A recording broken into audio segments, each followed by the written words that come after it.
రైతులందరికీ నమస్కారం అన్న. మీరు చూస్తున్నదొచ్చి పత్తి పంట. ఇదొచ్చి మనకు 5వ రోజు. విత్తనం పెట్టిన 5వ రోజు.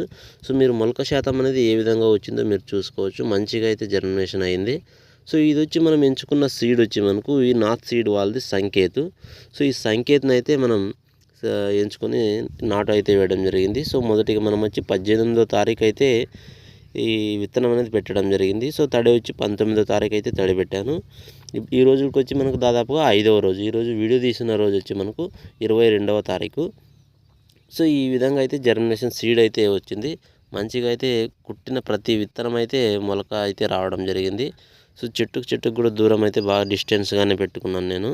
సో, ఎందుకంటే ఇది తేలికపాట నేల, మరి అంత డిస్టెన్స్ కూడా కాకుండా ఒక మాదిరిగా అయితే డిస్టెన్స్‌లో అయితే ఈ సీడ్‌ని అయితే నేను ఎంచుకొని పెట్టడం జరిగింది. సో, సంకేత్ అనేది నేను ఎప్పుడు వేయలేదు. ఈసారి మాత్రమే వేయడం జరిగింది. సో, ఏ విధంగా వస్తుందో కూడా మీకు ఖచ్చితంగా అయితే వీడియోలో అయితే తెలియజేస్తూనే ఉంటాను. షార్ట్ వీడియోని చూస్తున్న వాళ్ళు ప్రతి ఒక్కరు లైక్ చేసి మన ఛానల్ అయితే సబ్స్క్రైబ్ చేసుకోండి.